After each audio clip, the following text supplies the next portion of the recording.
Welcome back. Another Saturday, our Black Media Network. We got the Watch Dawgs again. Another Saturday at noon. Julius, how's it going? Everything is good, my brother. What's up with you? Well, long week, but restful weekend. It's Memorial Day weekend, and so I'm taking myself for a weekend just to be uh, not doing anything for a change. Well, I'm supposed to be in Myrtle Beach, but that was canceled Yeah. because of an emergency. So I will probably, I reschedule it for July. So Hey, and at least you can go out and get the adult beverages without being on the beach. wait a minute, But go do what? get your adult beverages. I don't want to say we are Oh, a family friendly show. But speaking of that, I'm sure a lot of people had a reason to get adult beverages for the post-election, either by not getting the results they wanted, and for some who got the results they wanted. And so I guess what we're here today talk about that, and hopefully we'll have a few guests hop on. But what were your reactions from the primary Tuesday? well, locally or statewide? I just overall, we're gonna dive into all of that. Uh, uh, well, some of the numbers were a little bit confusing, Hmm. and I hope they're not a indicator of what will take place in November. It seems like in some of the statewide races, the Republicans came out in heavy numbers. Kemp had almost a million votes, Purdue 260,000, and that's almost a million. Well, that's over a million. That's a million, 1.1 million. But the other candidates that are in the race, and lieutenant governor, they had uh, like 900,000, almost a Hmm. million votes. But when you talk about lieutenant governor for our side, the Democratic side, it didn't. The numbers weren't up there. So if the general was that day, then the Democrats wouldn't fare well. You know, so that's my only concern. Yeah. And when you add in the factor that there is a third or maybe even a fourth, couple of third party candidates, we do know there's a Libertarian Party candidate on the governor's ticket. So that's going to play a factor. But I'll kind of pick up where you started off. I think one of the things that the Democrat Party has to really look at right now is how do we energize and mobilize voters? Because if what you said is correct, if those numbers held true today in general, we would lose those seats, every last one of them. What's interesting, will the party take the time to look at what's on paper? What I mean by that, we have way more voters than Republicans in Georgia. But how do you get every one of those voters out on voting day, right? And that's going to be the question. But my overall reactions were I was shocked in some races, school board in Chatham County and Georgia Lieutenant Governor on the Democratic side. I was shocked, but I expected to be win to win. Of course, I told you everybody that was Stacey's best friend almost, and then she comes out and endorses B. But that's just my overall reaction. Is what will the party do to get those voters out in November? But I guess we'll start with local elections until our guests pop in. But I think with my reaction to the local outcomes, I think most of that was expected, with the exception of the school board race on my end. Well, uh, the numbers still are a little telling to me because what is off is take this race. Herschel Walker had 800,000 votes. Warnock had 700,000 votes. That's 1.5 million votes. I know we were going to go back to local, but I wanted to throw Right, this right. No, in no, I got what you're since saying. we're in it. So that's 1.5 million votes that those two had. Hmm. Just those two. Because I think Shealy had 28,000 more, and whoever hurt Brett Black had 128,000 running against Herschel. And mind you, Gary Black is a former state official, so Yeah, state agriculture that's commissioner. important. Yeah, he was Yeah. an agriculture commissioner for 30 damn years. But the numbers are way up there. Hmm. Now that's another indicator there. You're looking at Herschel and Gary Black with 1 million votes, but Warnock and Shealy only had 730,000. So it looks a little bad because you got to make up all those votes. You got to get people out to the polls to make those votes up. But part of the problem is this: if 1.5 million people voted for Herschel Walker and Warnock, and the people on their candidate down ballot, I mean, on the same for the same position, Right. So let's say 1.7 million people voted in that race.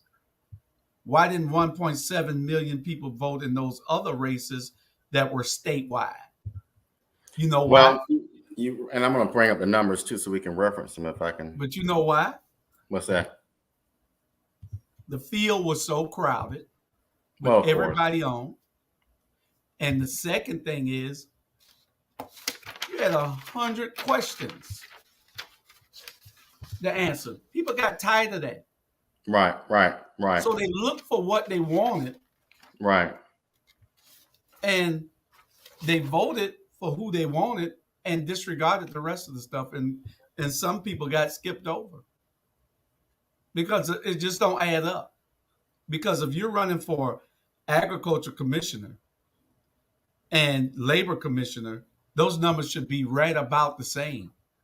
If you're running for lieutenant governor and attorney general, those numbers ought to be about the same when you add all the numbers up for the people that voted in those for those positions. And it's not. I'm talking about at all. It's not close. Some people voted in the mayor's race. I mean, the governor's race, and didn't vote in the attorney general's race. Right. But when you put all these questions on here, this is a sample ballot. Right. You put all the questions on here. People it took 15 minutes to vote. It usually take 5. But now it took 15 minutes for this, and they got to be smart. In a big election, don't put no questions on the ballot for the Democrats. Well, it goes back what I think I said maybe last week or 2 weeks ago. And it is what it is. But Republicans are smart when it comes to this stuff. They knew that a lot of times people that usually affiliate with Democrat on the Democrat side, there's a population in that subpopulation will get fatigued and won't do all that, right? So they're smart in that regard. Republicans, when they have power, they use power. And that's another example of that. Democrats, we want to play nice. And to your point, a lot of those questions end up there because Democrats want to put a lot of these issues in the public to vote on. It's something we got to figure out, again, at the state level, because I agree. I mean, what I figured out, though, for our viewers, is when you go to check your registration status, you can find a sample ballot in that process. It's on the Georgia Secretary of State website. So you can get a sample ballot before you go so you know what you're voting on. But I agree, that was a lot going on.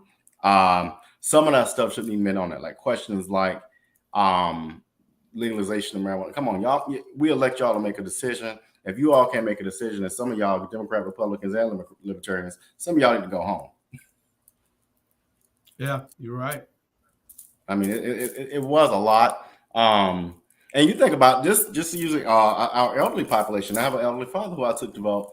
And by the time you get to the second issue, it's doggone time. It's lunchtime if you go at 9 o'clock. So I'm like, we got to do a better job of this. And Julius, check this out. There were some counties, I forgot which county it was, DeKalb County, where the technology was not working. Yeah, and that's crazy. And we got to have some other kind of way to do this. It might be, I don't know. It might cost. It will cost a little bit more, because if you got a paper ballot like this, and the person can go and mark all the what they want on this, and you got a Republican poll watcher and a Democratic poll watcher, and an election official to take that ballot, to verify the ID, to put it in a box that's secured, that can be scanned later. At that time, you can't let that person walk out because they have a right to vote when they show up. Yep. Then I've been in line 2 hours now. You telling them they can't vote? No, it has to be some kind of change. Something has to happen, Rob. Well, I'll say this, and people are gonna laugh when I say it, but I think we need to put Chick-fil-A in charge of voting. Chick-fil-A, hey Cary, we're talking about how you doing. We're talking Good. about the efficiency of voting, but I was just saying, Cary, we need to put Chick-fil-A in charge of voting. I mean, they get people in and out of lines quickly.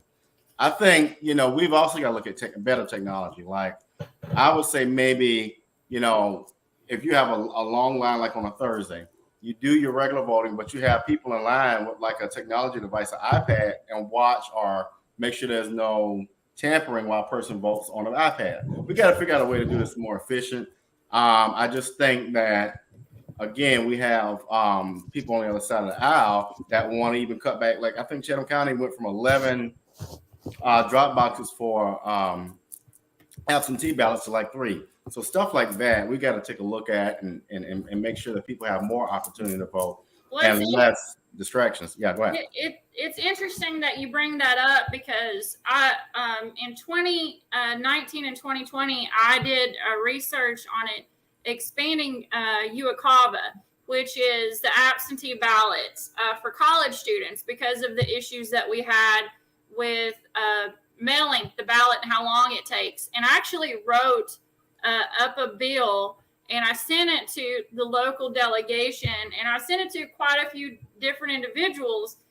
There is technology where people could vote from their phone, but people are so scared of it. But it's actually, when you look at it, it follows sort of like the crypto technology, where instead of having one central database, it has like different cluster and multiple units. So it would withstand hacking, meaning it doesn't have one central unit. So if you're trying to hack all the different sectors of the algorithm or the computer program, it would isolate it to that one area and be able to prevent a loss of numbers. But the research shows that you are correct. We need something that's more efficient.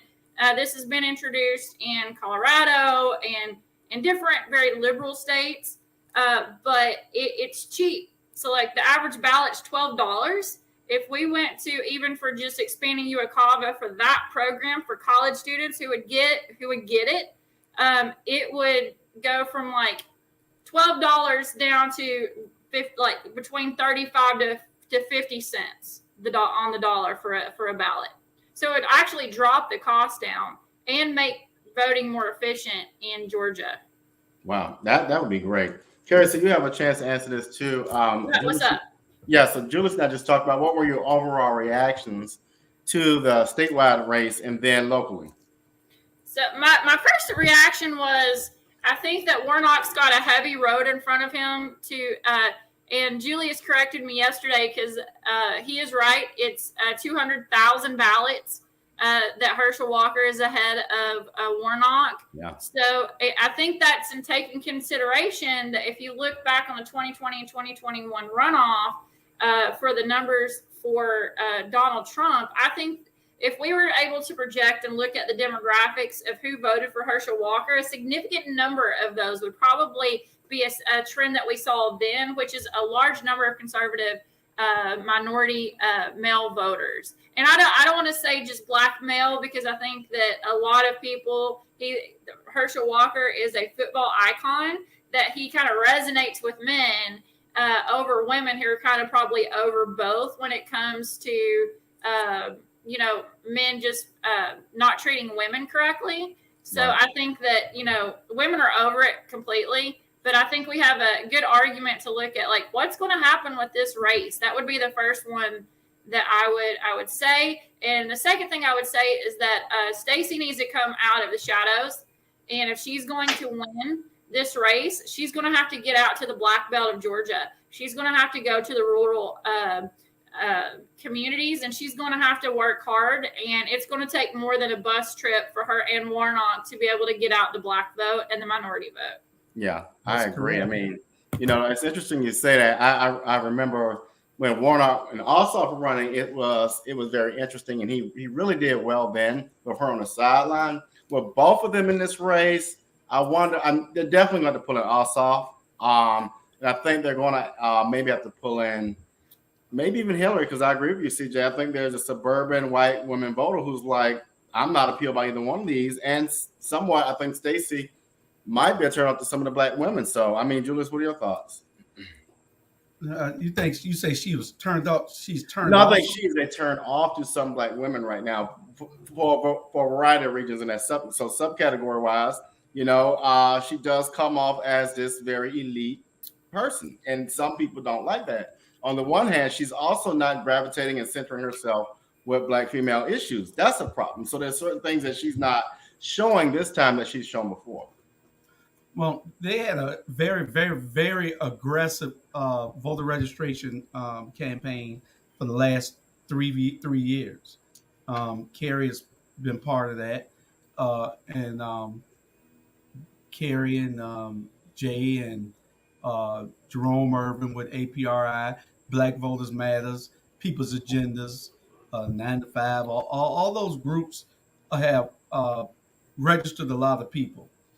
Now, it's going to take a whole lot of funds to really, get the message out. It's going to take a lot of funds to have these people contacted so that they can get out to the polls. You already registered.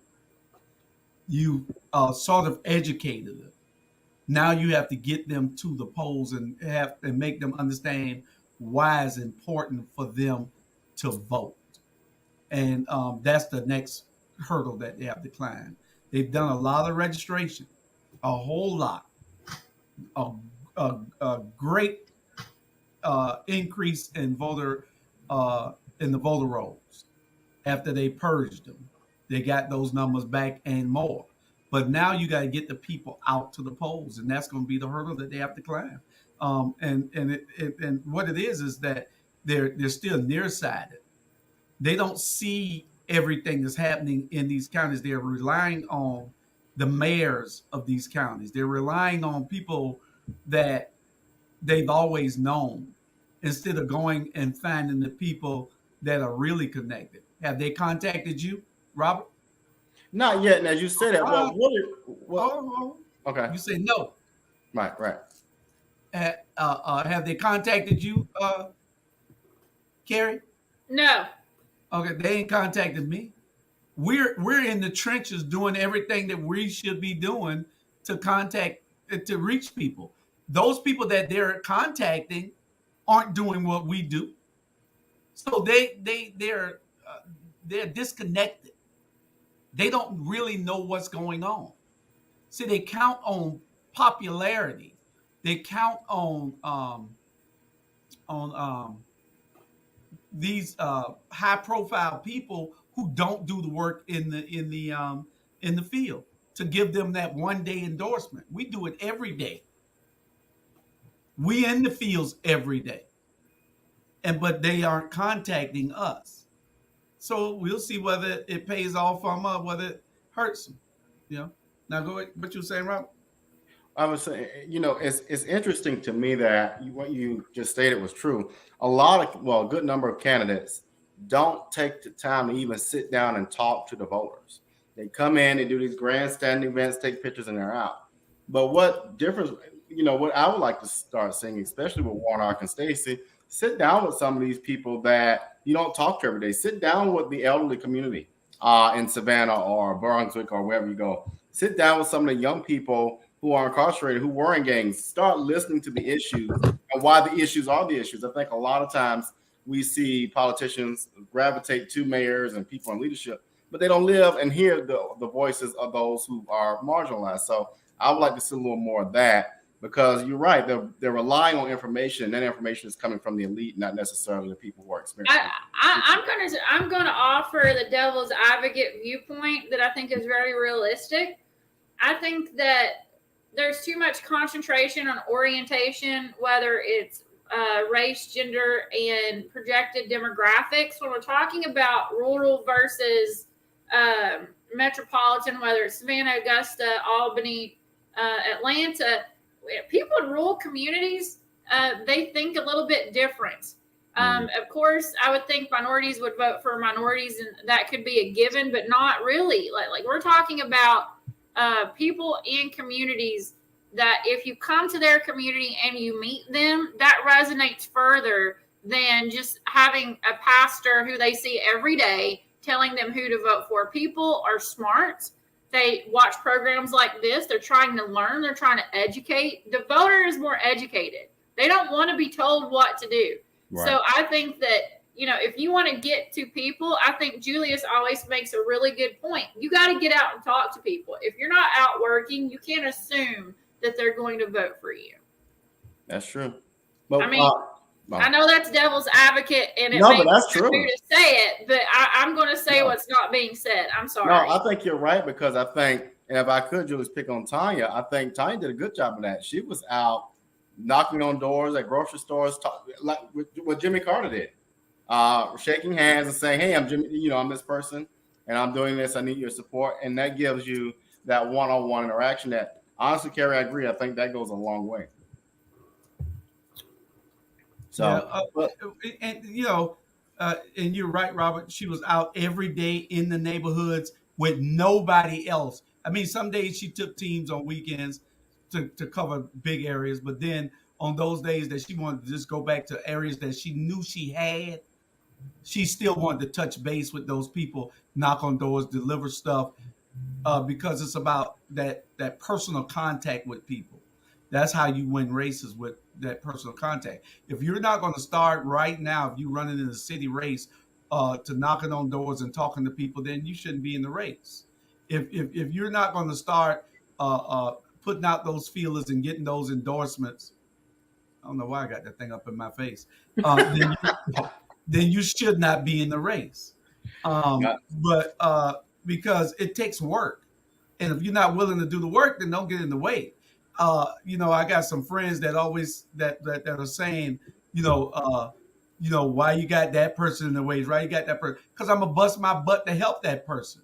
If you put somebody in the race, then be ready to help them. Don't put nobody in these races just because you heard that they okay. If you don't know them, don't put them in our way. Put somebody in the race that's gonna be able to work and go do the work.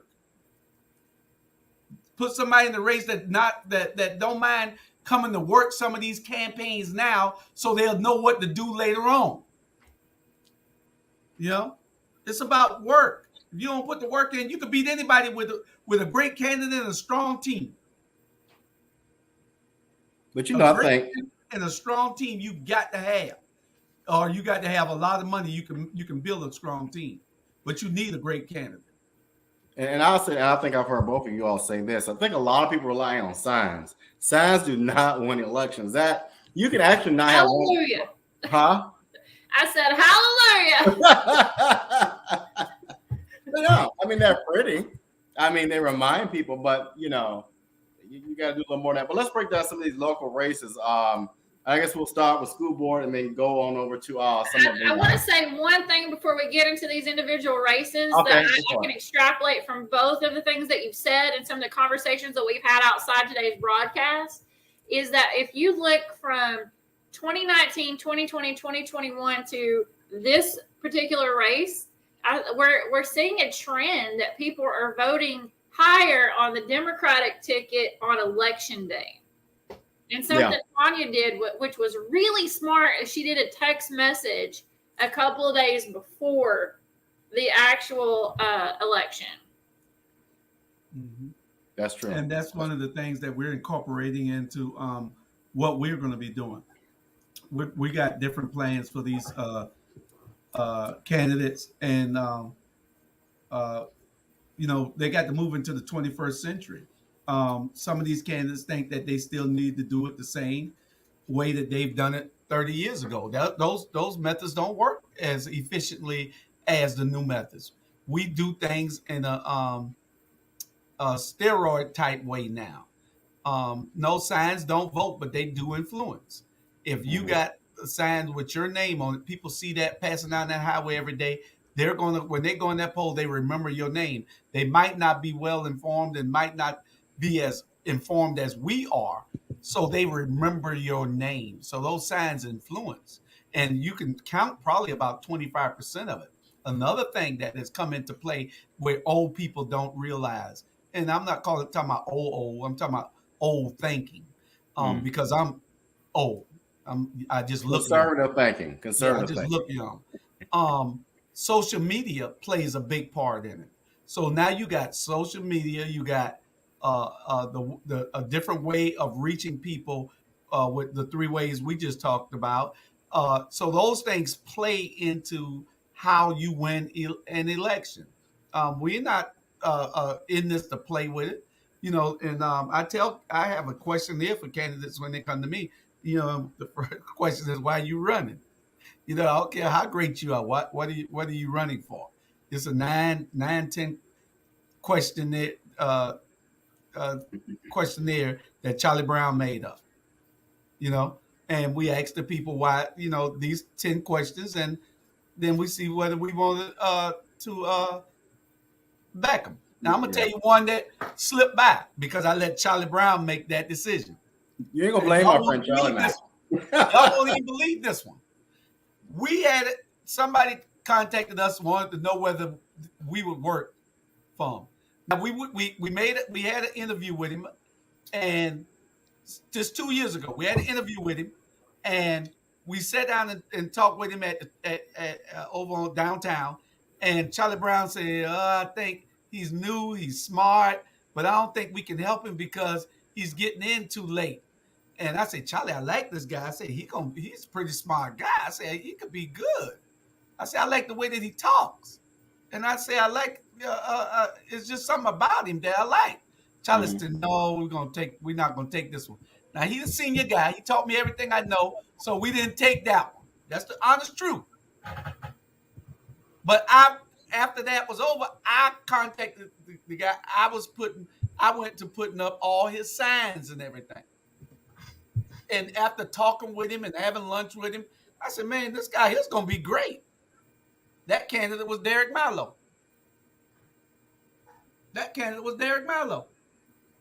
Yeah. We turned Derek Mallow down because Charlie said he got in too late. Well, and let me say this, Drew. Let me comment on that, and then we'll go to where we're supposed to go. I think what I've noticed too, and this is the problem with Biden. It's not always the person; it's who they listen to. So I think Biden is a good leader. Biden got the wrong people around him. You got to watch who's your senior advisor, and you got to watch who you're listening to. So, for example, with my upcoming campaign, I got people who I know, like Dr. Teray, who I haven't asked yet, but he's going to do it because he's listening to the community. He's around people. That's the type of person you want to listen to. Julius and Cary, you are the type of people you want to listen to because you take your feelings out of it and you're listening to the people around you, and you're able to filter that information in a way that makes sense.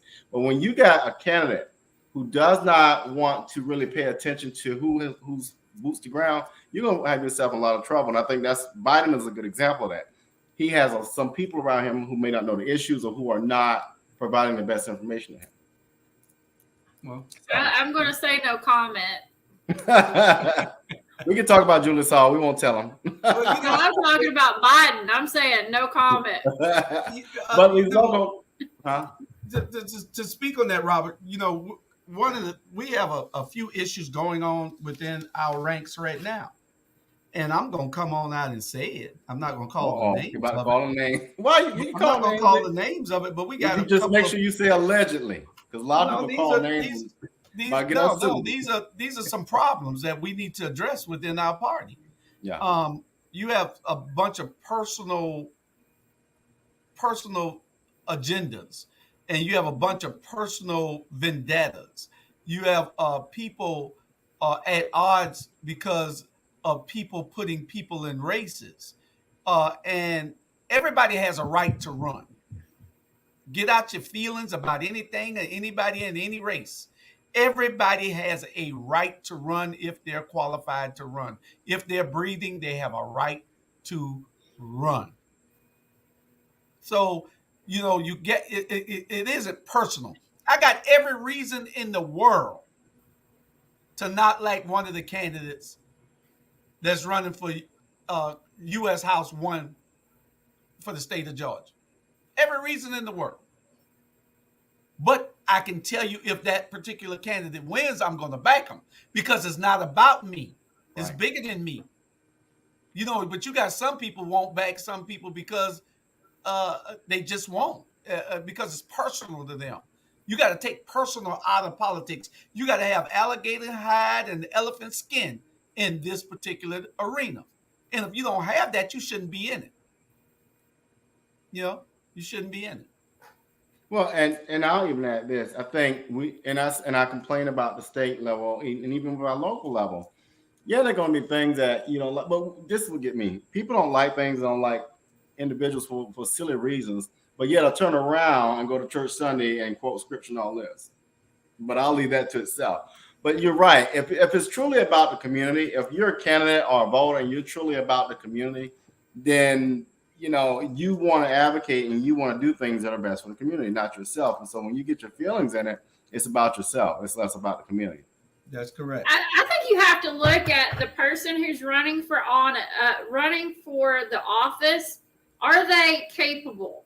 And are they someone who has proven to hold people accountable no matter if it's popular or not? Are they willing to get the job done? Can they comprehend what the job is and hold not just their peers accountable, but the administration? Will they go to bat for you? Yeah. Not only are they running for office, but I think the primary thing that both of you are talking about is, can they do the job? Yeah. Like, are you hiring? Because basically, when you're voting, you are hiring somebody to run for office. They need to be able to do the job. And if they can't, guess what? They're going to be terrible. And those 2 or 3 years that person is serving is going to be terrible. And the person and the people that they're serving are not going to get the help that they need. That's right. That's right. Yeah. I'll use it. Here's the thing. People, I think a lot of times it's difficult to separate a personal relationship, a friendship, a family relationship, whatever, from the actual politician or public leader. For example, there's a particular mayor who's a fraternity brother of mine, but I'm highly vocal and critical of their leadership. That doesn't mean I don't like the person. The person is cool with me, and I will advocate for the person all day. But the leader, we have a problem. We have a problem in issues. We have a problem with ignoring the community. We have a problem in a number of ways. But you can't, when you start mixing the two, you become very jaded in how you approach things. And so the person I'm cool with. The leader, I got a question for you. Yeah. I got a question because I think I know the answer from Julius. Do you have to like the person to vote for them? No. I'll just use this question. I don't think so. No, I mean, at the end of the day, it goes back to what I said. I may not like you, but if you're advocating in a way that I think will support my values and support a community that I advocate for, I'll vote for you. That doesn't mean we got to be best friends. Julius, What was it? do you have to like a person to vote for them? No. I don't. It's a lot of people I don't like. I vote for Why are you laughing? because they're better than the person I didn't vote for. Right. I don't have to like either one of the U.S. Congressional District 1 candidates, but I'm going to vote for them against Buddy Carter. I don't have to like them. I'm laughing because Julius and I have a no-nonsense approach to, you said it a while ago, separating your feelings from doing the job. It's an analytical, objective analysis. Who is capable to get it done? You may really like somebody, but they may be terrible. And, right. and they get, as you said, in your feelings. Right. And I think too, and this is related but unrelated. There are things that people may project or perceive, but you gotta again understand that that's, like Julie said, that's a part of the game. I mean, there are days when you're like shocked by things, or I was talking with a candidate who lost this week earlier, who said there were people who I thought support me, blah blah blah. I said, "Oh, you're not figuring that out." I said, a person can look at you all day and say, "I'm going to vote for you," da da da, and all around, going and giving money and supporting another candidate. You're going to learn that in this game called politics. But it just goes back to, you gotta have that, what do you call it, what you say, Julius, the elephant skin, and know that a lot of days are not going to go your way, but if you're true to the work that you're trying to do, then you got to kind of navigate that. But local races, we procrastinated for a while. Right. Let's start with that's Julius. We blaming Julius. So let's go on. I guess the school board and then the state reps. Hold on, we got a couple of y'all want to take this while we Well, go ahead and start with that. We'll come back to this. Wanda said, I was told Stacey Abrams held a speaking engagement in Statesboro and Athens, and only 85 people showed up. The citizens need to show up. Her last election, there was over 1,000 people show up to community events. It's time to support the best candidate with our time and voice. And you're absolutely right, Wanda. People just aren't as energized and active as they and engaged as they should be. And it's going to take the party to do that. They're spending a lot of money. And I think that they're spending some of the money in the wrong places. So we're going to see whether this comes back to bite them or not. I'm not calling any of their names. I will. Because they aren't paying me, but they'll pay the mainstream media. They'll pay the white media. They'll pay the white radio stations and the newspaper and the TV stations. But hell, I reach just as many people as any of them. We got 38,000 people watch us here, and I got a whole community. We run this district. So if you want this district, it's incumbent upon you to come see me. We run this district. But I have a question. How far in advance do they let people know? Because if you don't get out the information that she's going to be in Statesboro, and the Black community is not, no one gets out to them. Like, how do they get the message? Well, there's two things I want to speak on. One, when she came to Savannah, Stacey met with the elite, a few people. That's it. Fine, do what you want to do. But when it comes time for November, remember that. Number two, the state party, and I'm going for the head of the ship here because the head of the ship is responsible.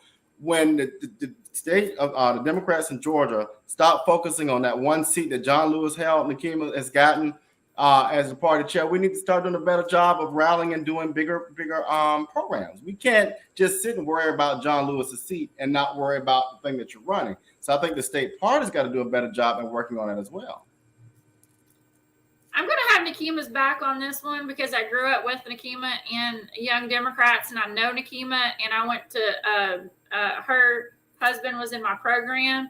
That they know something that you have to get out and do the grassroots organizing, and they understand that and they do that. And Stacey knows. Stacey, let's not forget, she owns 3 different organizations: Fair Fight, Fair Count, and the New Georgia Project, that do great work. She could mobilize people. It's just a matter of her CEOs and directors doing their job efficiently and not procrastinating and waiting to the last minute and just going through the token white channels to get the information out. Yeah. Like Rebecca said here, I didn't know she was running until an hour. I mean, I didn't know she was, what she said, I didn't know she was going to be here until an hour before. And that's correct. And then she had a bunch of secret meetings. She had a bunch of secret meetings with people. And there's nothing wrong with those meetings because that's the meetings that I was just talking about. You know, she should have had, and I was invited, then I was disinvited by somebody. I have no idea, but I know it was local. I was invited, and then I was disinvited. I'm not in my feelings because, hell, you need me. I don't need you. I don't need Stacey Abrams. Period. So I was invited to the meeting. I was told I was disinvited to the meeting. So it don't make no difference to me. So, those are the meetings that she has to have so that she can get outside of those people who think they have the control, who will be shown in about 18 months that they don't, that have that control. They've been shown recently with what they've been doing that they don't have that control in the elections Tuesday on. You know, they're falling apart. It's the old guard. So they're being taught a lesson, but she needs to have those meetings with those groups so that those groups can galvanize and rally the troops. Other than that, it's a lackadaisical type of engagement right now, and they got to find something to make us high energy because right now the Democratic Party is low energy. Yeah. Well, we're gonna shift to those local races finally. We can go along a little bit longer today, but let's start. Julius, with what are you all's reactions to this school board race? Well, I'm gonna tell you, in the school board president race, um, I can't blame Roger Moss on either Ty or Todd. Roger Moss is our problem. Roger Moss was he had a bunch of people get him. He had 200 something $1,000 that he raised, and he fooled the people. He put his picture in every household 5 or 6 times. I got mailers 5 or 6 times from Roger Moss, a black man in a suit and tie that looked like he was ready to leave. Nobody did their homework to find out who this guy is. So now we have him for 4 years. I'm sure that's all he gonna be there is 4 years. Because all his whole thing, he had no platform. You know what his whole platform was? 4 words. We can do better. That was it. He said nothing else. He said absolutely nothing else. He knew That's a nothing brilliant else. plan. You can't be mad at it. We can do better. That was it. And a few dollars. 200 something thousand, over $200,000 that he raised. He still got 90 something $1,000 in the bank. You see this comment right here? When I tell you they got this thing perfectly timed, don't get mad when your public school shut down.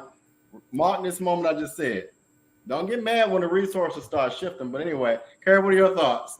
When it comes to Roger, I think that, in politics, we often talk about 7 points of contact when it comes to business of getting the word out. I think that he dominated in the facets that Julius were talking about in terms of marketing. I also think that he got out way earlier than Ty and got a lot of the elite and got a lot of the money that probably she could have had access to. And I think that, I think that when you're thinking about running for a big race and you're coming out, I think that you have to hit the ground running. And I think that, again, going back to Tanya, she was relentless with going out and doing direct voter contact. She didn't really waste her time on,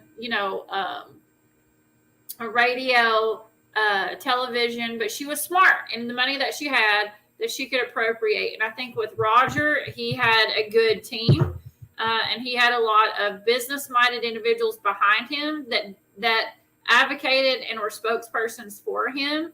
So getting out into channels and dominating leaders and dominating people that are influencers often lead to the trickle economics of Savannah, which is a bandwagon place, that they're going to go for the person that they kind of get told who to vote for.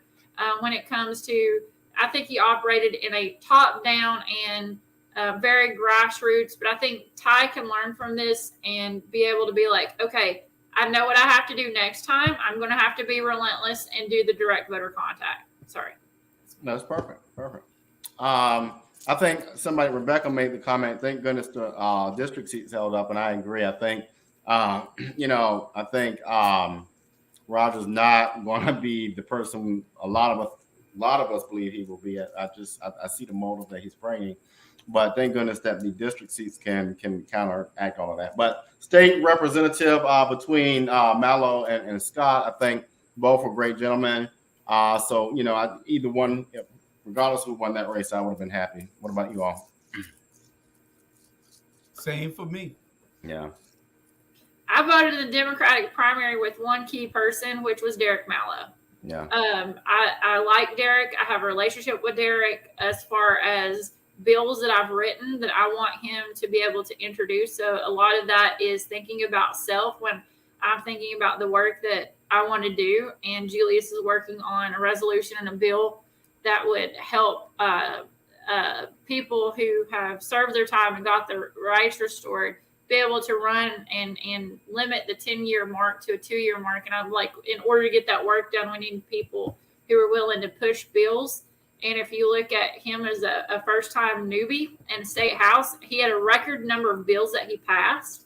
And if he's willing to do the work there, like I'm really excited about Derek. I like Derek. I think he's phenomenal. I'll vote for him anytime that he runs for office with the same energy. Yep. Let's shift on over to, I think we had 3 Senate seats that impacted Chatham County, Savannah. And so that was one of those. We got Jay Jones. I think Jay did a fabulous job of just letting the work for him. And I'm going to support Jay 100,000%. And I support him then in that seat as well. What about you all? And then you got, and the only other one I'm speaking about was oh my God, Marcus Thompson. I think he was successful. Yeah. What about you, Julius? What are your thoughts? In the Jay Jones Senate race seat, Jay had a strategy, and now he's about to implement part 2 to that strategy on seeing how he can unseat Senator Watson. And that is our objective, is to make sure that we remove these people who have been there doing absolutely nothing for our community. They need to go. So we'll see what Jay comes up with, and we all support him, and we'll see how we can move on down the road with making sure that him, Margot Barbie, Marcus Thompson, and is it anybody else that's running against in these House seats? I can't recall. Okay, we got Margot Barbie. We're going to beat Bill Hitchens out here. Marcus is running against Ron Stevens. Correct? Yeah. Mm-hmm. Okay. So we just need to see whether we can compete effectively out here for those seats. And they'll see in a couple of days. I got a message that Ron Stevens still says he hates my guts. Hey, Ron. Good. I've never met you, Ron, but you can hate me all you want. I don't care. Ron, let me occupy that space in your head. I really don't care. You can hate me all day, but we coming for your seat. Oh, I owe Ron. I owe you back. Ron did a commercial a couple of years ago when he ran before with the other sad campaign, and I think he was going against Marcus and threw me and Dangle in there. So I owe you, Ron. So we're gonna support Marcus, and we're gonna give him some extra support. So, but you know, Robert, count your days. but you know, Robert, but Marcus got to ask for want to get some help. We've been trying to contact Marcus Thompson. You got all the help you need for free. Yeah, he evidently I don't know what to do. I'm gonna stay out of that.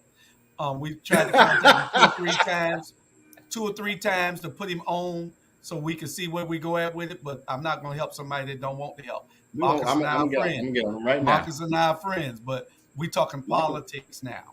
But you know, one of the things that needs to happen, Cary and Robert, is that when Stacey is running, Stacey has to make sure that she carries everybody with her. If these people are going to really go out and be energized and excited about voting, she has to say, don't forget down ballot. Don't forget these people, because see, this thing, well, I just put the thing, this was a little bit confusing. You know, people looked over this. You know, you can't have 600,000 people vote for Warnock and not 695,000 for Warnock and 28,000 for Shealy. That's over 700,000 people voted in a statewide race, and they don't vote for these other people. So 700,000 votes should have been cast for these other people also. That's statewide. Attorney General and all. So that's a problem.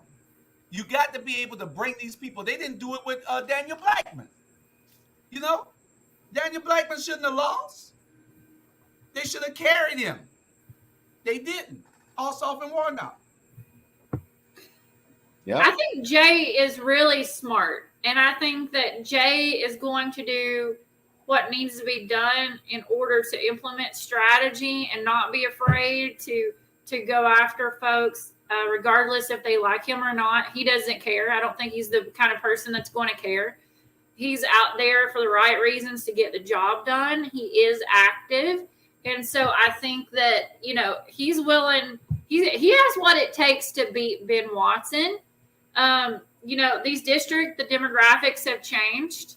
And I like what both of you say, and I ditto Cardi B. It's like, you know, you don't have to like me, but when you're saying my name, you're giving me space and you're getting me money. So You're right.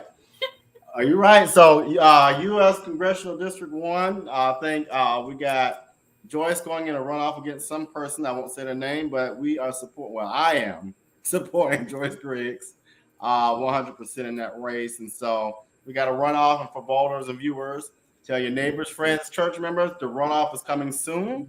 So you got to vote in the runoff and you got to vote again in November. But Congressional District 1, what are y'all thinking? I have something to say to all of Joyce's haters from the camp that said, why is she running again? Why can't she run? Right. Okay. And if you are a minority saying this, isn't that kind of a walking contradiction? So guess what? It backfired. She had the largest turnout for the Democrats. And guess what? She's probably going to take it again because it's going to continue to backfire. And if you want to know her story about how she got disbarred, ask her. Ask her. Because it is a story. It is a story of racism. So that's all I got to say. And if anybody doesn't like it, ask her because she will tell you. That's all I got to say. She will tell you. That was one of the races that I said that two people won. It's a few races that won on name recognition. Your name carry a lot of weight. Your name carries a lot of weight. Joyce has ran enough for Griggs to be in everybody's head. They don't have to see a sign for her. If they see Griggs on the ballot, they know it's Joyce Griggs. They're going to vote for her. She's ran enough. In that 5th district school board race, Teresa has ran several times, and she's been out there. That's name recognition. If you don't do the work, name recognition will sometimes get you there also. And Herschel Walker won on name recognition. Who in their right mind would want Herschel Walker to be their state's U.S. senator? Who in their right mind? Me. Oh, you a University of Georgia grad. I'm a grad. No, I don't want him. No, he can't. Yeah, please, let me not. And Warnock from Savannah, so my loyalty is to Savannah first. Yeah, so name recognition will take you a long way. It'll take you where other things can't take you. Name recognition will. But let me say this about the Griggs campaign and to the 1st congressional district. So all the counties and voters in 1st congressional district, if y'all let Marjorie Greene Taylor go to Georgia to represent Georgia in Congress and Joyce Griggs don't beat Buddy Carter, all of us ought to be ashamed. All of us. Well, you got to go out and do the work in those other areas. I'm just saying, are we gonna be a group of people who allows Marjorie Greene Taylor to represent us, but yet we're gonna let Buddy Carter beat Joyce Griggs? We're gonna see. I'm going to ask everybody if they want to question Joyce and how she was able to get the percentage she did. Go to her Facebook page, go to her Instagram, and look to see what she is doing. Everything that you can possibly think of that goes on, if she's there. I don't see Wade hearing it everything, but Joyce. Yeah, Joyce goes everywhere. I ain't gonna lie. Carrie's right. Joyce being at Waynesboro, like where you just Joyce everywhere. Joyce goes everywhere. I don't know how she do it. I'm going to support either one of them. Whoever wins, that's who I support. But yeah, that's who I'm going to vote for. Whoever wins, that's who I'm going to vote for. So, I'm going to support which out of those two who comes to me to bring advertisement or whoever or whatever. Joyce, take Judas a bottle of wine. Sponsorship to show us up. Hell, I got Joyce to was trying to tell you, get him a sponsorship. Yeah, so but I'm going to vote for whoever wins out of those two people. I'm not voting for Buddy Carter. I'm sorry that him and his staff were too good to talk to me and to meet with me. They'd have a phone conversation, but they were too good to meet with me. If you're too good to meet with me now, I don't want you going to Washington, because that means that when I need something from you, you're not going to answer me, and you're going to have the staff member tell me that they're busy all the time. So let me tell you about him, Cary. That's interesting you say that, because the same person who denied being on any ATR show, which means you deny every black member of the community, the same individual, Mr. Herring, you denied being on the show, but yet you're in Camp Park giving me a flyer. Take that same flyer and swallow it. Okay. Now, if you choke, I hope you make it to St. Joe. But that, it interests me that they do those things. But I forgot my whole thought. So let's go to Agricultural Commissioner. I'm glad to see Nikita won. I like both of the candidates, but I think Nikita will bring a breath of fresh air to that seat. Yeah, we interviewed Nikita right here a few months back. I don't know where she at lately, but she probably needs to get up and get back out also. That's another one of those races that bothered me also, because Tanya, please take this paper from him. In that particular race, she got how many votes she got? 371,000. She got 371,000. Why didn't she get the 690,000 that Warnock got?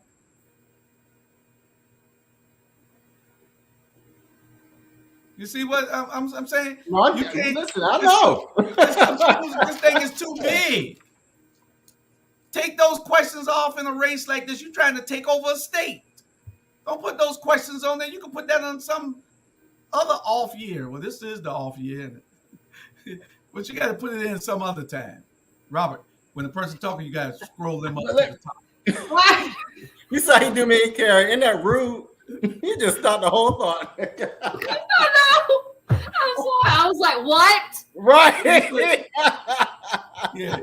I'm talking and he got the stuff all over my face. Well, all you got to do I'm is just trying to get the people's comments out. I'm trying to raise your sponsorship level. But yeah, but that's one of the races. We're proud of Nikita. She's from Savannah. She went as far as a beach, one of the two. Probably went to Windsor. And we're not going to I have a lot of questions for the Agricultural Commission. When it comes to cannabis, minority farmers, and where we go with that, because that'll be a huge opportunity for Georgia, but also like dealing with the fact that Georgia is one of the largest, our biggest, we're a huge producer for ag. So I have some specific questions for those candidates that make it to the that are making it to the general, and who I vote for in that race. Yep. And we should have Nikita back on, Cary, and we'll have you for that one, because I think she has a good way of thinking about it. She is a farmer, but I think holding them accountable is important. Labor Commissioner, because we had our own candidate from Savannah in there. I can't remember who won, but what are y'all's thoughts? I love, hate Lester. I voted for Lester. So I did too. I know Lester. I know how he is. So Mr. I Hall. know Lester. I was reading something. What was the question? I'm sorry. Labor Commissioner. Labor Commissioner. Mr. Bodie is, and he's running against who? Well, I was just saying we had our very own Senator Jackson in there, and I didn't know who. I couldn't remember who won. But Well, I know Lester who carried this part of the state. Well, of course, yeah. Lester carried this part, but he couldn't carry the northern part of the state, of the northwest part of the state, Atlanta area, because Bodie was too strong, and he'd already sold up all the endorsements before the election. When he first announced, he had 32 of the Congress people running, endorsing him. I guess our friend Lester, he'll be in politics somewhere here in this area. We don't know where, but he will be. He's a great advocate for the people. Whenever we, slap inside the head, we can get him to advocate for the people. But he's a great guy, and Yeah, he is. He really is. he's never let me down. I used to talk bad about Lester. But he listens. But he listens. That's important. He listens. Exactly. Yes. I was talking so bad about him. He called, had somebody else call me. The three of us met for lunch, and we've been friends ever since. So you're gonna arrange a lunch with me, you and Lester, okay? Thank you. I actually called him that night and told him that I voted for him, and he actually answered the phone for me. And that's like probably the first time in 2 years, but Oh, Lester's a great guy. Yeah. Yeah. He'll answer the phone. Yeah, we and won't. You and everybody won't do that. No, we can congratulate District 3 Mr. councilman Bodie. won't do that. Oh. They're too busy worrying about Yammer. Let me hush. Let's go to what we got. B. Penn. I was so proud. I knew B would win that seat. I like B. I like a lot of the candidates in that race, but I just B is very strong, very visual, and she has an advocacy leadership perspective that I think really took her across the finish line. I got to meet with her when she came down to Savannah, and to me, she's like the OC of Georgia. Yeah. Like she's the OC of Georgia. I have a lot of respect for her. But she might be in some trouble now. I mean, now you say Stacey came out and endorsed. Yeah, Stacey's our best friend. Right. So now you got her running against D. Dawkins. Well. So D and Michael Owens, Floyd Griffin, John Eves. I met all four of those people. I've never met B. I saw her in the same place we were at, but I've never actually talked to her. Didn't know who she was. I saw her and then till it was over with, and that's her little thing. I mean, she's small, real small. I thought it was somebody else, But fix it. I like D. I think D is more qualified for the seat. I think D has more passion to get it done and not just running because. So I like D in that particular runoff against B. Like you said, whether you like somebody, whether you vote for somebody, whether you like them, I like the person that I have looked into. I met D 4 years ago when she came down here running before, and she came to the CCDC and at a candidates forum and was talking. I was very impressed with her. So, all right. I voted for Floyd Griffin. Okay. Hold on, let me make sure. You ain't gonna get no sponsor from these. I voted for Floyd Griffin because Floyd Griffin called me and had me do work, and then that wasn't because of that. Because Floyd Griffin called me and had me do work, it was because I talked with Floyd. I talked to John. Two people on that I talked to was Floyd and John. I didn't talk to D this particular race. Even though, and because I didn't even know D was in it. Okay, I'm telling you, I own everything. I didn't know D was in it until the fish fry. When she came down to the fish fry, that's the first time I knew she was in that race. And I met Michael Owens, but I was working with Floyd Griffin, and you and I had already interviewed Floyd and John Eves. on this same program, Robert. And Mhm. B Win, did she turn down your invitation? Did we interview B? Yeah, B was on. We can replay B win next week. Okay, I can't even remember. See, I'd already met B and didn't even remember. But we could get B and D on. D was on Keisha's show the other day, so she's been on our platform. So let's get B and D, B and D. Ain't that something? We get B and D and see whether we can get them. Cary, please stop talking because I can't take no more. Michael Owens is a dear friend of mine. We met at the U.S. Global Leaders Coalition Summit in D.C. about 8 years ago. And I think the world of Michael. I just wish that he would have got started a little bit earlier and got out. I do appreciate him coming down to South Georgia. And I think that's huge when we actually see candidates that are statewide make that haul down here. Okay. All right. So then we had, and we'll add another 20 more minutes. We got, what was the next race? Let's go to the PSC races. We had Patty Duran, who was successful, but Chandra came up a little bit short against a young lady named Sheila. Interesting because Sheila comes from a perspective of the legal piece, which I think would be a good component to the Public Service Commission. But either way, I'm going to support both of those people, both Sheila and Patty Duran. What do y'all think? That's all you've ran for that race. That's all you have to say about Well, yeah, I mean, I've interviewed both. I've talked to Patty a lot. Patty and I have talked a lot. Chandra Fowler and I talked more than Sheila. I do need to talk with Sheila just to see what her thoughts are and do more research on her.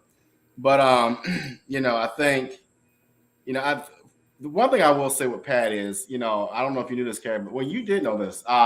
When she announced qualified, they moved the district. She had to adjust that, and she knows a lot. She's an energy person. She's been in this work through a nonprofit, but I think she's the real deal. I don't know a lot about Sheila, but anybody to beat the Republican establishment in that area, on that particular commission, I'm all for. Yeah, y'all quiet. Did y'all vote for that? Well, I didn't know enough about the candidates, like yeah, the Public Service Commission. I mean, have worked with two individuals who ran for public service. We learned a lot when we worked together in those races. So I became very familiar with those races, but I didn't hear enough. And those are two key important races where people making what, $90,000, $120,000, $120,000 annual salary. Right. So I feel like if you're gonna be making that much money, you need to be able to talk to me and tell me: are we talking about broadband? Are we expanding broadband? Are we getting devices in people's hands so they can access fiber optic if they do get fiber optic?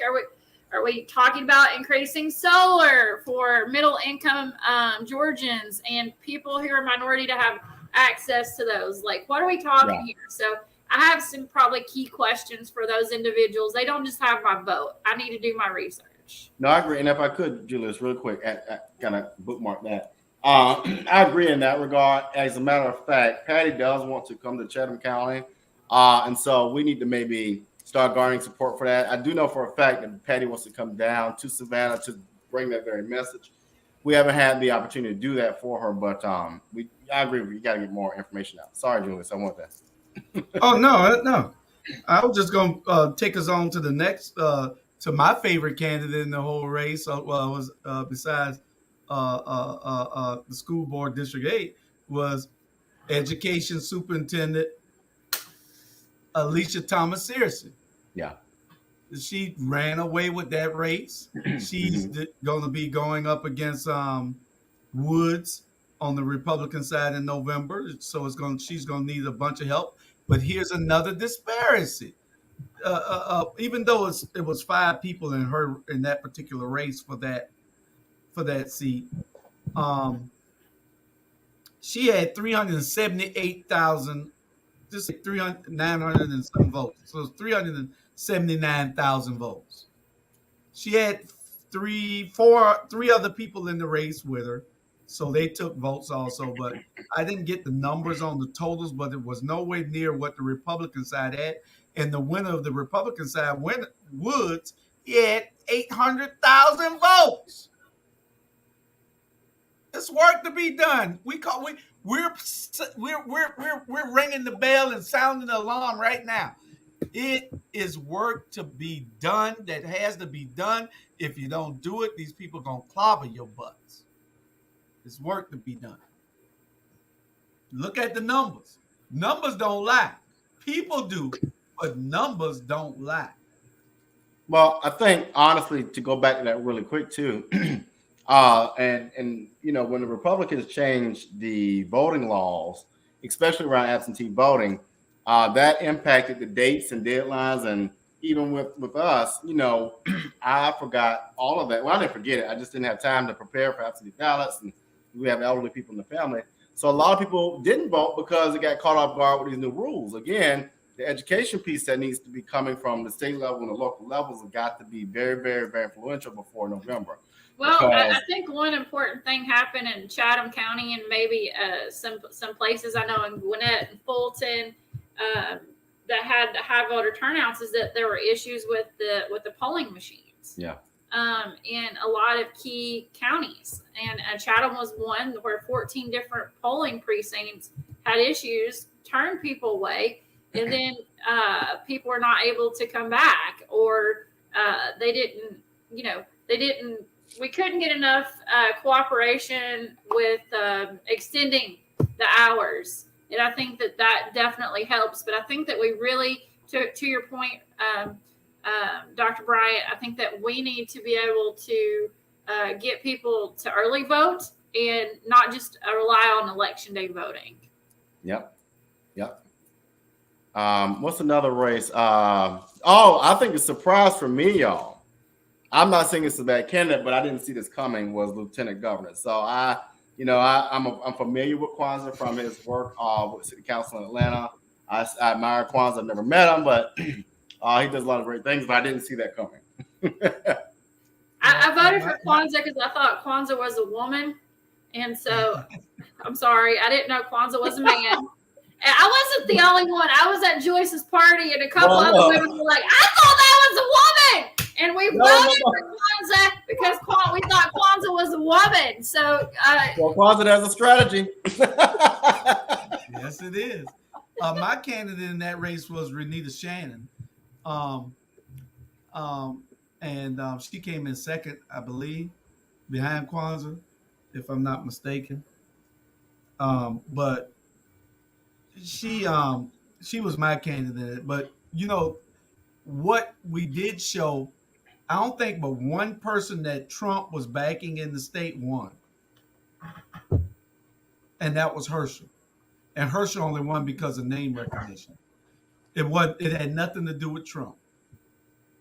Well, it had to do with those 800,000 people y'all put in the stands at the stadium who brainwashed. I ain't gonna do that. We still champions. Y'all don't put 100,000. Y'all put 800,000. Don't tell Alabama that. Roll Tide. But no, I think Jay Jones said this, and I think Warnock's team is better watch out. They better take this seriously. With the win of that national championship, that raised a lot of the bar for Herschel. I don't think Herschel should be out senator. I don't think that's a good idea. But that's a factor that people need to think about. I don't think Warnock is taking that seriously, or his team is. I have just a big warning. If anybody from Warnock's team is watching, you better watch for negative campaigning because that might backfire. Because Herschel has the kahunas, whatever. He got the nuts to do it. Right. Yeah. He will fire back. Right. And not only that, and it's out there, people know it, but don't get mad at me. But the little situation with the custody battle, that needs to be wrapped up. I'll just say it like that. I think you all know what I'm talking about, but that's what I think they're going to go with. I hope nobody's feet are run over again. Well, that part. Marcus and I think they're going to go there. Working the polls. We do need people working the polls. We got 92 of them here in Chatham County. but we need people knocking on doors. Again, that's how Stacey motivated and energized everybody before, and it has to happen again. You have to get out the vote. You have to have a strong get out the vote campaign coming up. If you don't have it, it's going to be trouble. Yeah, that's true. So I think, did we miss any of the key races? I'm trying to think. I can't remember all of them. Tiffany, Athens, Clarke County. I was somewhat involved in our campaign, but so I'm 1 and 2, I guess. But Tiffany Taylor, congratulations, Athens, Clarke County Commission. I love her story. I've known Tiffany for God. Her son was 2 when I met her, and I think he's now 16. So I've been knowing Tiffany a while. She has a beautiful story of coming up and some challenging experiences, knowing the community, living in the community, in the trenches in the community, and can now go speak for the community at the planning table. I couldn't think of a better person. So congratulations to Athens, Clarke County for making the right decision there. And she's a co-host on the Rabble. Yeah. She's a co-host on the Rabble every Wednesday night at 7:00. So we can now call it the Losers and Tiffany. To what you said, it takes a lot of guts for anybody to run, but it can be really hard as a woman running for office because you're having to ask for money and to put yourself out there. And a lot of women find that very uncomfortable. So I'm always congratulate the women who get out of their comfort zone and run for office. I've done it. I've worked with women who ran for office. I give them kudos and to the men too, but really from my heart to theirs, being able to run for office. If you lost, you won. It takes a lot to get yourself out there. And Brian, Dr. Brian, you went through that process. It's a lot. Yeah. You're like, what is going on? So what are some other things y'all want to speak on as far as the election? I know next steps, we have a runoff. So people don't forget the runoff, and then you vote again in November. And the reason we keep reiterating that is because we've got again, education is a big part of voting. It's not only knowing the dates, it's knowing to do the research on the candidates, it's knowing to use the Georgia Secretary of State's website if you need a resource where you can find if I'm registered or not, the sample ballots and all of that. So, Julie, and if you can take the day off, even if you can only work part of the day, the Board of Elections needs competent, technologically savvy people who pay attention to training and can do the job, but also election protection. If you're looking at wanting to volunteer, you need to get involved with that because we need a person at every precinct. In Chatham County alone, we have 92 precincts. So that means we need 92 volunteers. Yep. Kel coming up to get 2 waters. Oh, everybody needs water to this. Go ahead. One of the my mentees, he outside. We had to go take a bunch of the campaign signs up, and he was outside. He wants some water. So I'm telling the other intern to take him some water. All right, already getting an assistant. Good thing. But Julius, one of the things I think is important that we close out with is your platform and your company did a lot of unique commercials. Talk a little bit about that and how people can get involved with that. So all they got to do is all they have to do is contact us. We'll make those commercials for you. If you can, of course it costs.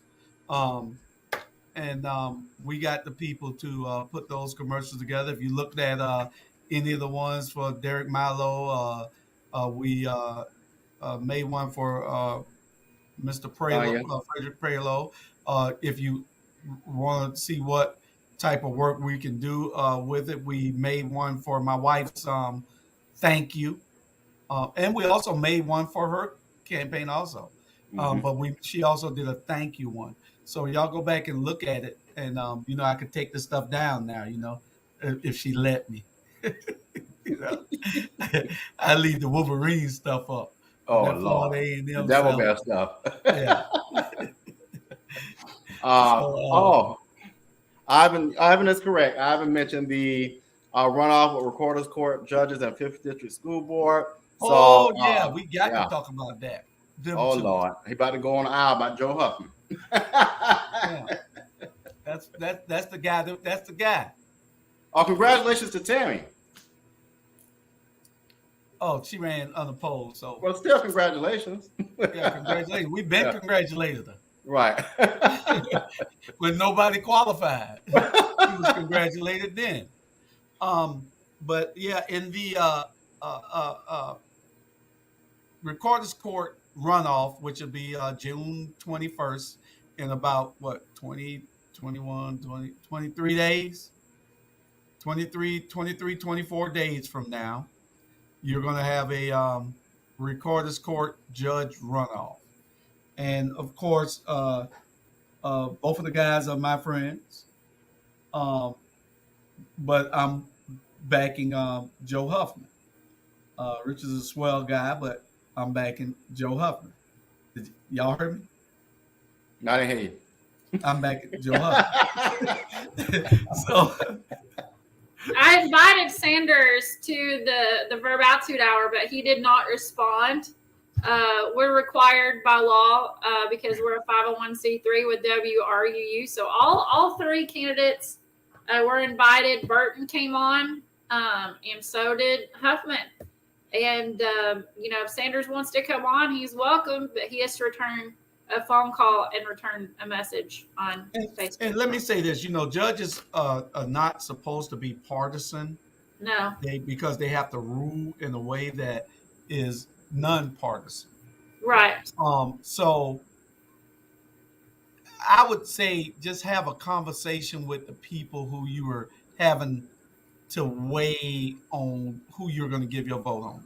If you have a conversation with Joe Huffman and come away not liking him, then I think you have a problem.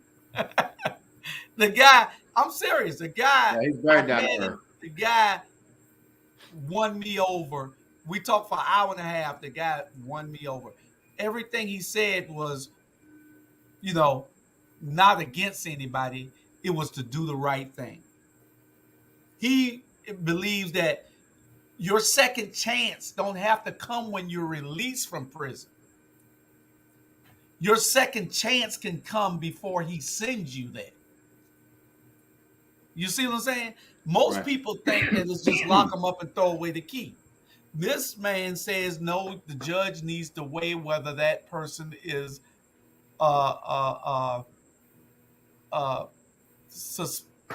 suspect in doing has the propensity to commit the crime again, or whether they just made a simple mistake and they need a chance. Well, where community service might fit, or but if the crime fits it and that person needs to go, then that he will do what needs to be done. It is law and order, but it's common sense law and order. And that's what won me over with this guy. He's a great young man. He's a veteran, ex-police officer, a lawyer, and a judge.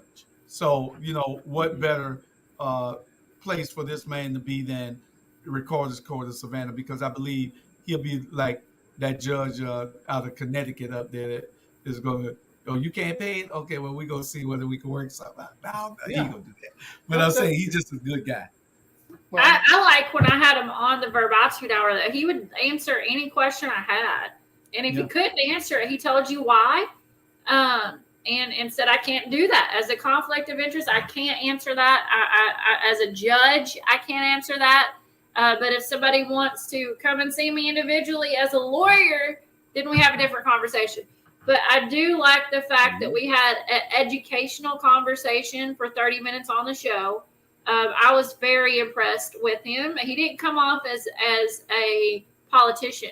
He came off as somebody who was educated, and he wasn't on my show just to be running for office. He came on to just talk with the listeners. Right. We got one more, and we only got 2 minutes. Well, no, I just want to give a shout out to our district attorney. She's doing what she said she would do when she was elected. So Shalina Cook Jones was featured in Savannah Morning News, and they talked about her decision around how they would prosecute marijuana charges. The reason why I'm impressed with Shalina is because of this. She made the commitment that she was going to be very different in how she interpreted and adjusted the laws. This is a great example of that. Marijuana should never be, it's not a legal substance, period. It should never been a federal illegal substance. But she has taken Chatham County's position on that and said, you know what? We're going to follow the GBI standards. We're going to prosecute only felony cases, which marijuana should never be a felony case. But kudos to her for looking at that in a way that makes sense. And so I just wanted to shout out that before we closed out today. I hate to.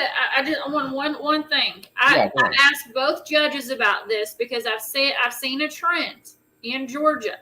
There is harsh prosecution for when someone, for people of color, black, brown, whatever, are being pulled over for small offenses, and their cars are being misinterpreted through plain view doctrine, and they're getting felony charges at astronomical rates in Georgia for being pulled over for something minor for cannabis charges. And I think that when we look back at 2021 and 2022, that we'll see a large number of black men, brown men who've been pulled over for things like following too close, which led to a felony arrest. And it shouldn't have been, because I think we're on a trend, and I think that this is an issue that we need to talk and bring consciousness to. No, I agree. Actually, we should have Shantae and Julius look at what is probable cause and what leads to probable cause. My theory is the use of marijuana as being an illegal substance creates an opportunity for probable cause that should never been in the first place. That's a whole conversation there. But Julius, what's your closing thoughts?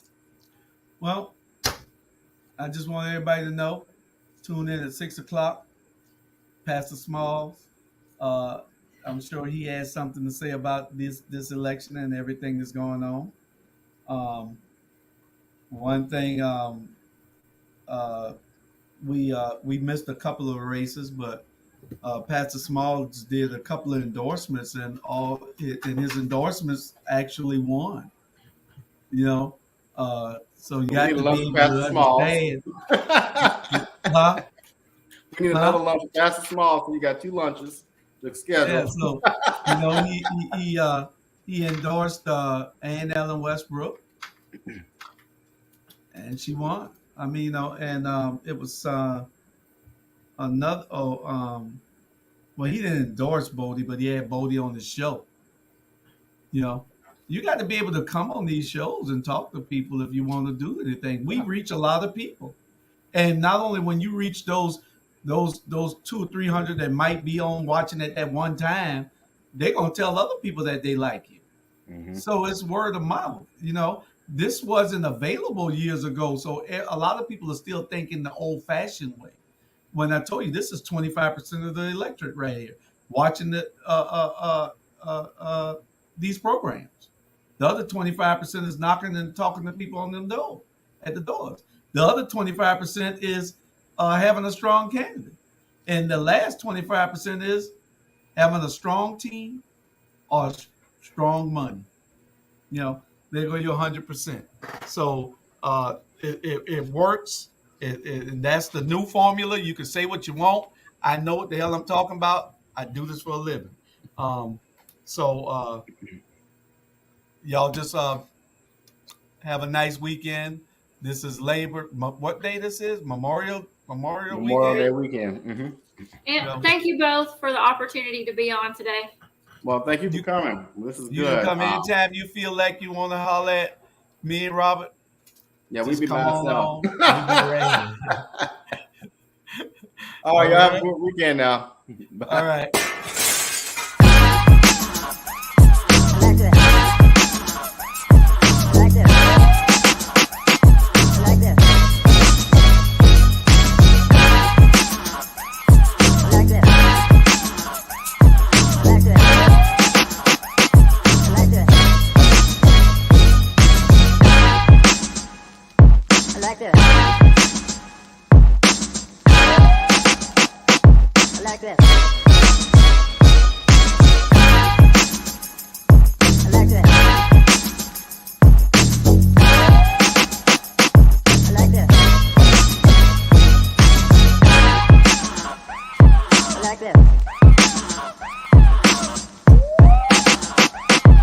like this.